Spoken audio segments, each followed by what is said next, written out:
Et avec moi maintenant mon collègue de la radio, Michel Séauger, qui a couvert ces années dorées pour le quotidien Le Devoir à l'époque. Bonsoir Michel. Bonsoir.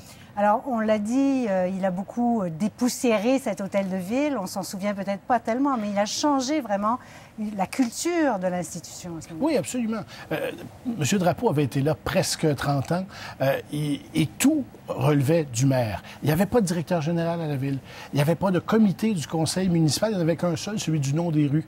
Il n'y avait pas... Alors, tous les instruments, un plan d'urbanisme, des choses comme ça, tous les instruments qui font la base d'une ville moderne n'étaient pas là. Ils étaient à créer et c'est Doré et l'équipe du RCM qui les ont créés à ce moment-là.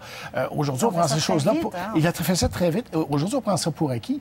Et on dit, oh, M. Drapeau, bon, c'était un gentil autocrate qui avait quand même réalisé de grandes choses et qui dirigeait à sa façon. Mais la réalité, c'est que les citoyens n'étaient pas écoutés. L'une des premières choses qu'il a faites, c'est effectivement de faire une période de questions pour les citoyens au conseil municipal, quelque chose qui maintenant se fait partout au Québec.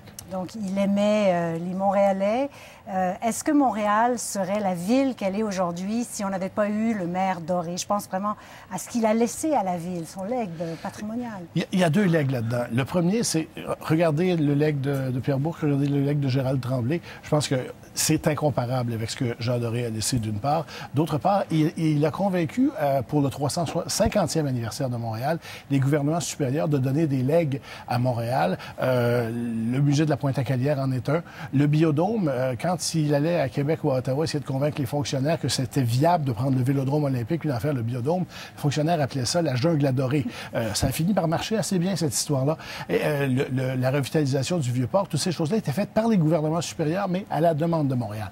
Ça, c'était assez nouveau quand même à l'époque. Il y avait bien sûr eu les grands projets avant ça, l'Expo et les Olympiques, mais les gouvernements supérieurs, c'était comme brûlé, ils ne voulaient plus aller voir le Montréal. Montréal avait comme rétabli sa crédibilité de cette façon-là.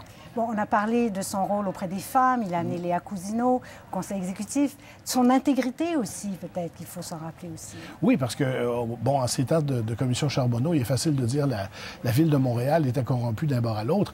Il n'y a pas eu de scandale du temps de Jean Doré. Il y a eu quelques petits problèmes avec une société paramunicipale pour le 350e anniversaire de la ville, mais c'était à peu près tout. Donc, de ce côté-là, il était absolument irréprochable. Merci pour cette mémoire, Michel. Merci. Ça fait plaisir. Beaucoup. Au revoir. Au revoir.